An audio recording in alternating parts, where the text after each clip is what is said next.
ว่าตะขอหรือกรงนกคบกันไม่ต้องมีชนชั้นเพราะเราเป็นพ้องกันทางนั้นมิตรภาพติดปีก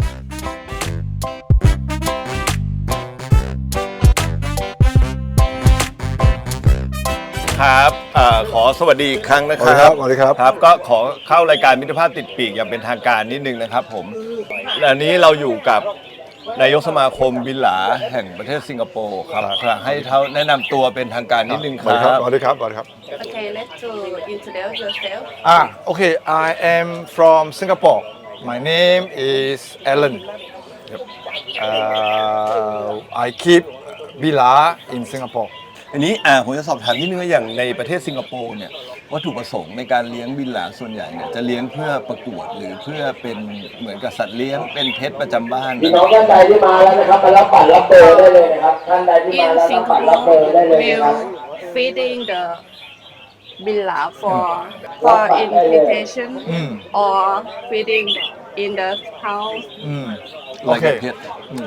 So in Singapore, it's not like in Thailand. We have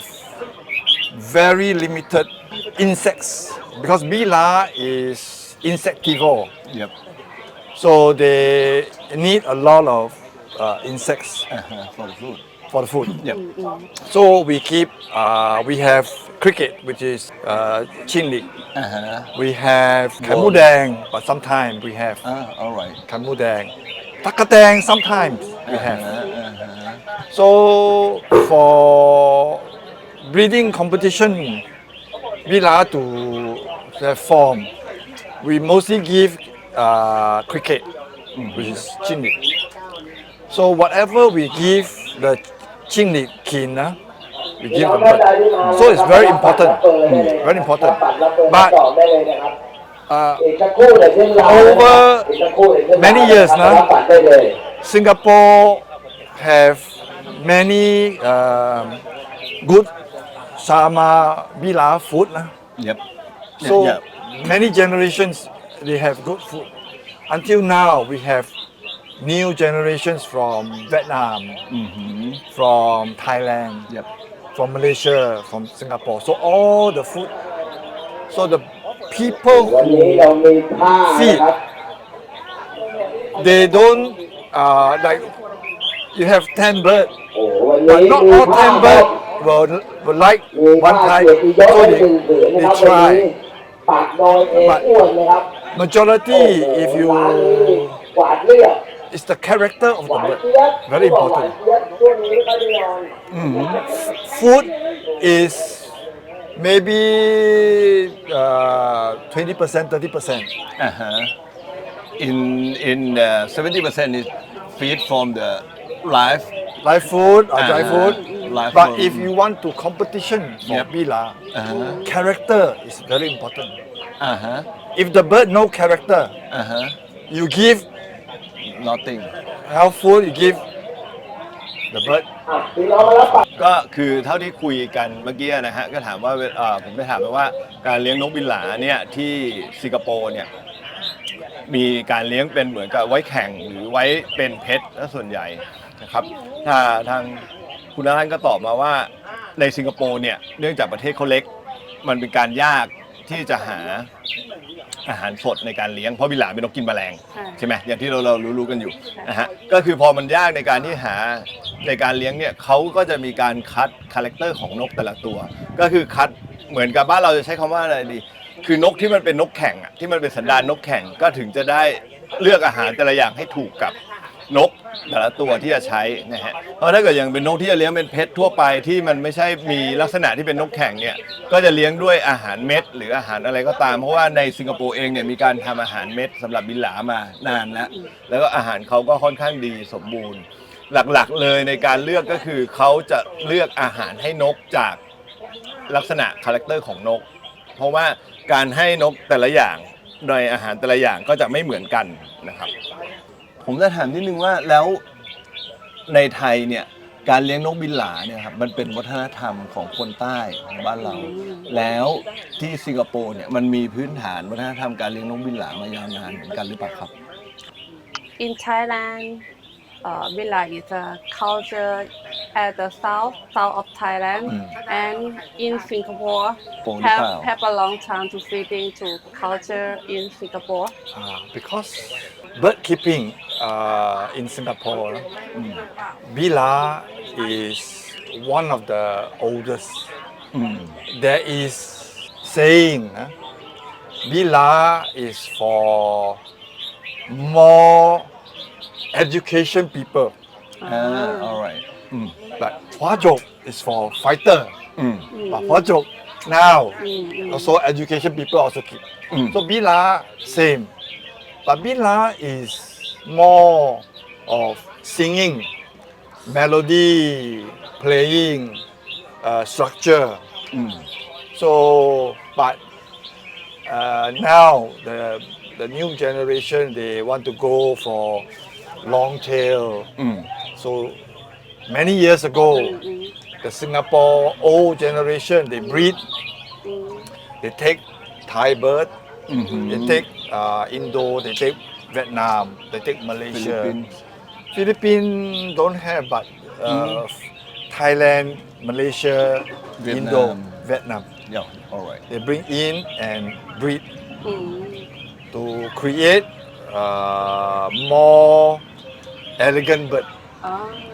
it's only the Chama or in the Hua Juk as well. Hua Jok we don't breed a lot. We don't breed a lot. It's very little because Hua Jok is something that you need to have big area and many to breed. For Bila, I can breed in my house and one aviary okay there, one pair okay there. ใช้พื้นที่ประมาณเท่าไหร่ครับ how about the Billa case for breeding For breeding, we use aviary. You can minimum. Yep. You don't need to be very big. Maybe you can take I calculate in feet. Feet. Maybe 4 feet. 4 feet by because you can long. alright Long but not broad but long. Long maybe this one maybe 2.5 feet. Long maybe 4 feet, 5 feet. Okay, now. it's very small Very small. ครับผมถามเกี่ยวกับเรื่องนกบินหลาที่ทางบ้านเราเนี่ยทางใต้ของบ้านเราเนี่ยเราจะเลี้ยงนกบินหลานกหัวจุกแล้วก็นกเขาเนี่ยเป็นเหมือนกับเป็นวัฒนธรรมของทางภาคใต้ ผมก็เลยสอบถามเขาว่าแล้วในสิงคโปร์เองเนี่ยมันมีวัฒนธรรมแบบนี้ไหมซึ่งทางคุณรัตน์ก็ตอบว่าจริงๆแล้วเนี่ยมันก็มีการเลี้ยงกันมานานเหมือนกัน แต่ว่า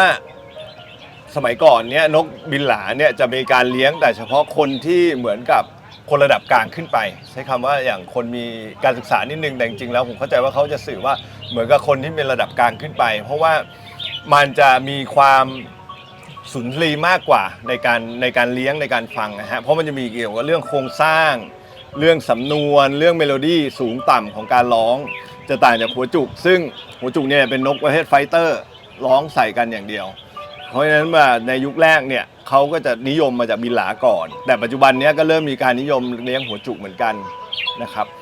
อีกอย่างหนึ่งอีกเหตุผลหนึ่งที่เขานิยมบินหลามากกว่าหัวจุกเพราะว่าในสิงคโปร์เองเนี่ยพื้นที่ในบ้านมันน้อยทีนี้เนี่ยการเลี้ยงหัวจุกหรือการเพาะพันธุ์หัวจุกเนี่ยมันใช้พื้นที่เยอะมากกว่าบินหลาเพราะที่สิงคโปร์เนี่ยสามารถเพาะบินหลาได้แค่พื้นที่แค่2 ฟุตครึ่งคูณ4 ฟุตสามารถเพาะในบ้านได้เลยซึ่งก็เลยทำให้มีความนิยมในการเพาะบินหลามากกว่านกหัวจุกครับแล้วในสิงคโปร์เนี่ยมีการแข่งขันนกหัวจุกเหมือนกันไหมครับ In Singapore have a competition For Hua Jok. like Thailand. Okay. Singapore competition for Bila Yep. is very much different in Thailand because our breeding competition standard Yep. is basically character, structure, vocal, and melody. That means in Singapore you have the pedigree standard We for the have- villa, right? In our every organizer, Yep. they have to follow character, must have, because they know character competition. They just sing call. for nothing So they must display yep because all along many years, all the people who play Bila, they like Bila character. They play, they Bila style play wing, play tail, sing loud, and then they must stand straight. Yep. Then they have a standard is Cobra. Copperhead Cobra for not all Bila have Cobra. alright Last time in Bila is Langkawi. Langkawi they have very nice Cobra. So they always say, oh, Bila must have Cobra. So now a lot of Bila may not have Cobra. The Cobra head is flat with an S. yep So it's like an S shape. So there's like a Cobra. alright ผมก็ถามว่านกบิลาที่สิงคโปร์เนี่ยเขามีการแข่งขันกันลักษณะยังไงนะฮะในการเลี้ยงซึ่งคุณแล้วก็ตอบว่าในสิงคโปร์เองแล้วเนี่ยเขาค่อนข้างจะมีการเลี้ยงบิลามานาน แล้วก็จะสืบทอดพวกนี้เป็นเหมือนกับคาแรคเตอร์ของตัวนกบิลาของเขานะครับก็คือนกที่จะเลี้ยงเนี่ยแต่ละฟาร์มแต่ละอะไรที่มีการจัดการเพาะนกอะไรทั้งหลายเนี่ยก็จะดำเนินตามแบบของมาตรฐานที่คนเลี้ยงนกในสิงคโปร์เขามีกันนะฮะแล้วตอนช่วงหลังเนี้ยก็จะมีเริ่มคือมาตรฐานของสิงคโปร์เนี่ยเขาจะไม่ได้ดูที่เฉพาะนกร้องอย่างเดียวหรือเสียงอย่างเดียวเขาจะดูรูปทรงขนาดนะครับการยืนคอนการอะไรของนกด้วยเพื่อที่จะทำให้มีมาตรฐานในการแข่งอย่างที่เราคุยกันไปแล้วก็คือเมืองไทยเนี่ยเรามี2มาตรฐานคือน้ำเสียงกับลีลาแต่ในสิงคโปร์เขาจะมีอีก 3-4 อย่างซึ่งมาเกี่ยวข้องนะครับแล้วในปัจจุบันเนี้ยมีการนิยมเลี้ยงนกบิลาแบบที่เขาเรียกว่าคอปป้าเฮดนะฮะคอปป้าเฮดเนี่ยเป็นนกที่เริ่มมาจากในลังกาวีเข้ามานะฮะเพราะฉะนั้นเนี่ยผมก็เลยถามเขาว่าแล้วคอปป้าเฮดมันเป็นยังไงสไตล์ของคอปป้าเฮดมันเป็นยังไงคอปป้าเฮดก็จะคือเหมือนกับงูเห่ามองอย่างด้านข้างนะครับก็คือข้างบนนี้จะเหลี่ยมแล้วก็ยืนลักษณะหัวเป็นตัว S อย่างนี้ซึ่งเป็นลักษณะเหมือนงูเขาถึงเรียกว่าคอปป้าเฮดทีนี้เนี่ยในไทยแลนด์ในเมืองไทยเนี่ยครับนกบินหลากับนกหัวจุกเนี่ยยังเป็นอะไรที่เป็นสัตว์ควบคุมอยู่ทีนี้เนี่ยผมอยากถามว่าในสิงคโปร์เนี่ยเขามีกฎหมายควบคุมนกพวกนี้ไหมครับ In Thailand, Hojuk and Villa will control for feeding. And how about in the Singapore? Because Singapore have no rules whether how many you breed. But the rules is you breed, you cannot sell in Facebook or, but you can social market. in maybe sell. You breed, maybe sell to bird shop. Can. But that's why we don't have big farm farm. But we have because of Singapore very พี่น้อง small. ท่านใดนะครับมารับบัตร So รับ we เบอ don't ร์ได้ have เลยนะครับท่านใดที่ว่างนะครับ people who ต่อ breed มารับบัตรรับเบอร์ได้เลย 100, 200 bird. We don't have. อีกสักครู่นะครับ maybe ครึ่งดาวแล้วนะครับ 5 pair, 2 pair, maybe one house. One house. Maybe something like that. So we can control. But Hua Jok, so far we almost we import. all right But we lesser, very little lah breeding. does that mean you don't have the หัวจุก in the wild In the wild have, have but we cannot catch.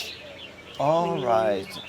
Government it's law of the law is law. The law say you cannot catch. all right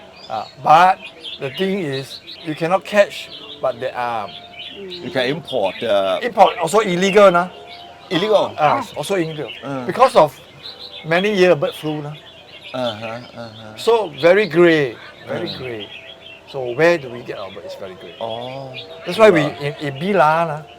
Bila is always breeding, but not many. So now we are trying to. There are many people. They try and breed one pair, They buy the male. They say, oh, male good. They buy the female and then. by himself right? Yes. ก็คือจากที่ถามก็คือว่านกบินหลากับนกหัวจุกบ้านเราเนี่ยมันติดกฎหมายซึ่งเป็นนกควบคุมนะครับแล้วทางสิงคโปร์นี่เขาติดไหมเขาบอกจริงๆแล้วในสิงคโปร์เนี่ยไม่มีกฎเกี่ยวกับนกบินหลาว่าผิดเพราะว่าอาจจะเพราะว่ามันเลี้ยงกันมานานหรืออะไรอย่างเงี้ยก็ตามนะฮะเพียงแต่ว่ามันมีอย่างหนึ่งก็คือเขาไม่สามารถจะขายสัตว์เลี้ยงทางออนไลน์ได้ทางโซเชียลเพราะฉะนั้นเนี่ยเวลาจะขายสัตว์เลี้ยงทั้งหลายเนี่ยก็คือไปขายให้กับร้านค้านะฮะซึ่งจริงๆก็คล้ายๆกับตอนที่ผมอยู่อังกฤษแหละฟาร์มเนี่ยใครจะซื้อเนี่ยต้องไปลงชื่อติดต่อแล้วก็ขึ้นทะเบียนในการซื้อในการมารับบัตรได้เลยนะครับท่านใดที่จองไว้นะครับ ซึ่งกับการสำหรับนกหัวจุกนกหัวจุกเนี่ยเนื่องจากว่าเขามีกฎหมายว่าห้ามจับนกในธรรมชาติมาเลี้ยงเพราะฉะนั้นมันก็เลยจะไม่มีการเพาะหัวจุกหรืออะไรให้มันเยอะแยะมากมายเพราะมันยังผิดกฎหมายสำหรับที่นู่นอยู่ในเมืองไทยเนี่ยนะฮะระหว่างจิ้งหรีดกับตั๊กแตนเนี่ย we think grasshopper is better than cricket how about the Singapore style In grasshopper because it's difficult to get. all right Because we don't have field, we don't have. But in Chindi, which is the cricket, we have the farm. So we got cricket farm. We have the mealworm yep farm. yep So they breed, they feed. But mostly we give cricket. Then we sometimes give guppy fish, ปลา ปลาหางนกยุง So we give them also. คือบ้านเราเนี่ยถ้าในคนที่เลี้ยงนกด้วยกันเนี่ยก็จะรู้ว่าการให้ตั๊กแตนเนี่ยจะดีแล้วก็ตั๊กแตนเนี่ยดีกว่าที่จะให้จิ้งหรีดก็ถามว่าที่สิงคโปร์เขาคิดยังไงกับเรื่องการฟีดสัตว์พวกนี้เขาบอกว่าจริงๆแล้วเนื่องจากประเทศสิงคโปร์เนี่ยมันไม่มีพื้นที่ที่เป็นหญ้าไม่มีพื้นหญ้าอะไรมากมายเพราะฉะนั้นเนี่ยมันหาตั๊กแตนยากสิ่งที่จะหาได้ก็คือจิ้งหรีดเพราะจิ้งหรีดเนี่ยทำมาจากฟาร์มแล้วแต่ว่าถ้าเกิดว่าถามว่าอะไรดีกว่าก็โอเคตั๊กแตนอาจจะดีกว่าแต่ที่สิงคโปร์เขาจะมีการเสริมโดยการให้ลูกปลาหางนกยุงสำหรับนกบินหลาซึ่งคนไทยเองก็ให้นะเท่าที่เราเลี้ยงกันเนาะแล้วก็มีไข่มดแดงด้วยที่เขาให้กันอยู่ไส้เดือนไส้เดือน is earthworm นะ earthworm we sometimes we dig ละ we go to the floor we dig ขุดหาไส้เดือน yeah but farm no farm no not have the red worm farm right no don't have ก็คือไส้เดือนเนี่ยคนเลี้ยงก็ต้องไปขุดหากันเอาเองก็ใครถนัดไปขุดหาก็ไปขุดหาดูไม่ต้องเขาไม่มีฟาร์มพวกนี้ในสิงคโปร์อะไรอย่างเงี้ยครับแนวทางของการทำนกบินหลาถ้าเกิดว่าฟาร์มในเมืองไทยเนี่ยนะครับอยากส่งออกไปเพื่อที่จะขายที่สิงคโปร์เนี่ยควรจะทำนกแบบไหนดีครับ How about farm in Thailand want to export to Singapore? How to do that? It's no way no way in video we tell you cannot you cannot import bird all right unless you have permit from Thailand and Singapore yep but that will take very expensive all right it's my wrong because the Billa is have in the cited 2 or cited yes, 1 right cited all 1. right cited 1 yep Correct. Billa on the cited 1 correct sorry. so it's already been protected yes cannot export import Cannot, as yes. well except you are the zoo right yeah but in Singapore if you breed you can get people who have license to export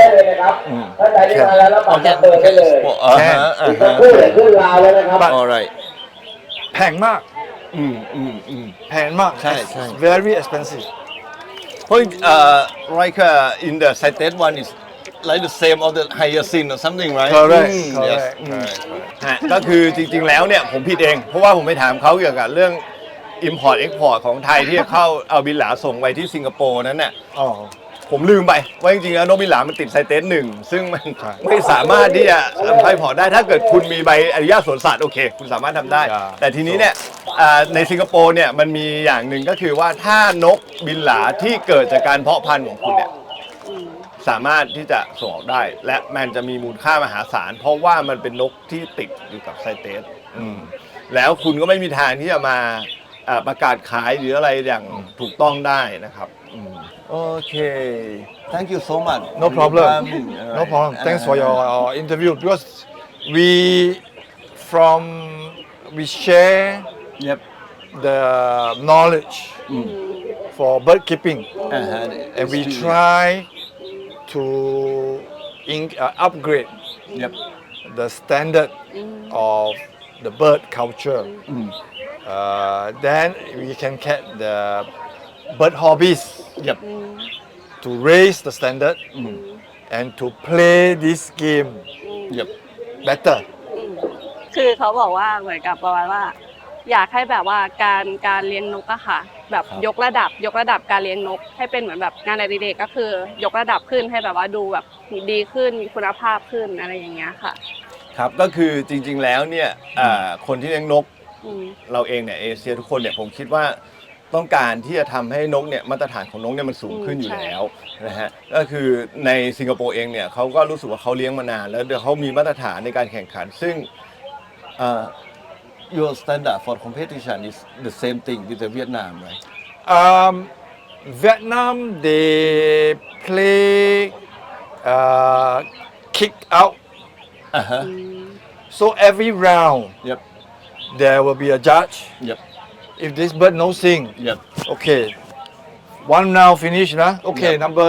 maybe 10 bird na. Yep. Number 5 out, number 8 out, number 9 out. Uh-huh. So the remainder bird Uh-huh. will keep, Uh-huh. Uh-huh. and then next round.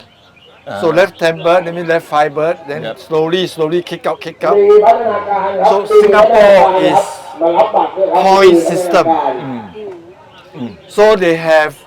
minimum point Yep. starting Yep. maybe 16 point, Yep. then maximum 20. Yep. So the judge one round will okay little bit maybe 16.5, 16.1, 0.2, something like that. So that's the point system. So all the round of 3 round they will total and see who is the big highest. Yep. From the highest, they select maybe 30 bird, Yep. final round. Yep. And then final round, they also have 1 round, maybe 2 round. Uh-huh. And then maybe 20 minutes. Alright ก็คือการแข่งขันนกบินหลาที่สิงคโปร์กับที่เวียดนามจะพูดว่าคล้ายก็คล้ายพูดว่าต่างก็ต่างเพียงแต่ว่าเวลายกคัดเนี่ยเขาจะยกนกที่ตกลงเลยเหมือนกับนกแข่งสากลของเราที่นกหัวจุกสมัยก่อน ก็คือถ้าเกิดนกตกลาวปุ๊บตกยกปุ๊บไม่ร้องก็ยกลงแล้วก็คัดไปเรื่อยๆแล้วจนถึงรอบชิงเขาจะให้มาตรฐานคะแนนไว้ว่าจาก16สมมุติ16ถึง20แล้วก็ให้กรรมการเดิน3รอบแล้วค่อยมารวมคะแนนแล้วก็จะคัดแต่ที่เหลือที่คะแนนสูงสุดเข้าไปชิงนะฮะก็คือเขาจะไม่มีการยกนกลงยกคัดก็คือชิงแต่ลักษณะก็คือคล้ายๆกันก็คือชิงเหมือนกันแต่ก็มียกคัดเหมือนกันนะครับ3ยกเหมือนกันก่อนที่จะคัดเลือก But here I want to say it's very important. Bila, no matter what, is character is number one. Character. Tail length, no matter. Yep. You can have a 4-inch, but he play. Yep. That's it. But you have maybe short tail, long tail. Just I give long tail play because long tail สวยมาก ใช่ But if character too same, long tail will always. Alright เขาบอกว่าที่สิงคโปร์เนี่ยสิ่งที่สำคัญสุดเนี่ยก็คือคาแรคเตอร์ของนกนะครับสิ่งที่เขาจะให้คะแนนเป็นอันดับหนึ่งเนี่ยคือลักษณะการคาแรคเตอร์ของนกในการสู้ซึ่งเท่าที่ผมเข้าใจเนี่ยน่าจะเหมือนกับนกสากลนกจุกสากลสมัยก่อนใช่ก็คือถ้าเกิดนกสู้ลีลาวิ่งร้องสวยงามเนี่ยเขาจะให้ตัวนั้นเป็นอันดับหนึ่งแต่ถ้าแล้วค่อยเอาเรื่องรูปลักษณ์ของนกมาลองเป็นอันดับ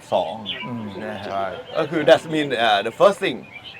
the Bilai should be fight first right They should display their character. They should play in the cage. Yep. Then they should perform what they we call Yep. showman. Yep. If they don't show, then they sing like that. Uh-huh. Doesn't. อ่าฮะ It's not nice. โอเคก็คือจริงๆแล้วอ่ะคือเรื่องเหมือนเรื่องนกสวยอ่ะเหมือนจริงๆสไตล์มันคือนกหัวจุกบ้านเราเหมือนกัน ยืนตรงขาเหยียดอกตั้ง เปิดคอใหญ่ร้องอะไรอย่างเงี้ยเขาจะให้ตัวนั้นเป็นตัวสำคัญก่อน แล้วค่อยมาดูเรื่องน้ำเสียงเป็นอันดับ2รองลงมานะครับแต่ถ้าเกิดว่าคาแรคเตอร์ถ้าเกิดลีลาสวยเหมือนกัน ก็จะมาดูเรื่องรูปร่างนกและทีนี้ว่าหางยาวหางสั้นแล้วก็เสียงแล้วก็อะไรลักษณะอย่างนี้นะครับ โอเค I'm very kind of you to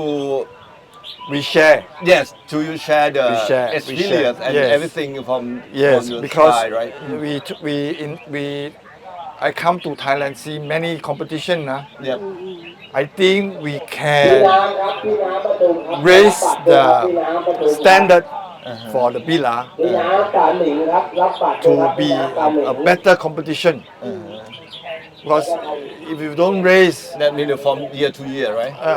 so we slowly raise the บางที standard. พัฒนาการครับ Then พัฒนาการ we ค are รับ able to bring the bird be a better in all over Asia. Maybe one day, but พี่โจ้ Thailand 5 หลาครับ last time ครับพี่โจ้ครับ very good standard อย่างนี้แหละครับ was the wild รับ bird. พี่โจ้ครับ So the wild bird they catch and then now no more. So now you see a lot of wild bird in Thailand Yep. become no much playing. So stay calm. We must raise the standard to have another game for the bird people. โอเคก็เหมือนกับจริงๆแล้วเนี่ยเมืองไทยเราค่อนข้างได้เปรียบนิดนึง รับบัตรด้วยครับพี่โจ้ นะฮะเพราะว่ามันมีนกป่านกอะไรที่เราสามารถเอาเลือดเข้ามาผสมได้มากขึ้น เขาก็คิดว่าถ้าเกิดเมืองไทยเนี่ยพัฒนาการที่จะทำให้นกมีมาตรฐานในการเล่น เสียระบบหมด ที่ดีเนี่ยก็จะมีทางที่จะเติบโตไปได้มากนะครับเพราะในทางกลับกันเนี่ยสิงคโปร์เนี่ย โอเค เขาไม่สามารถจะเอานกป่านกอะไรมาผสมได้เรื่องก็เริ่มชิดไปเรื่อยๆเรื่อยๆนะครับแล้วเขาก็บอกว่าจากที่เขามาดูที่เมืองไทยเนี่ยเขามาเมืองไทยบ่อยมากหลายๆครั้งเนี่ยเขารู้สึกว่าจากสแตนดาร์ดของนกเมืองไทยเนี่ยก็ดีขึ้นเรื่อยๆจากการที่เราเริ่มมีฟาร์มผสมกันไปเรื่อยๆนะครับโอเคงั้นวันนี้เราขอจบ ม้วนเดียวเลย สัมภาษณ์กับคุณอลันท่านนี้ก่อนนะครับขอบคุณมากนะครับ ขอบคุณมากครับ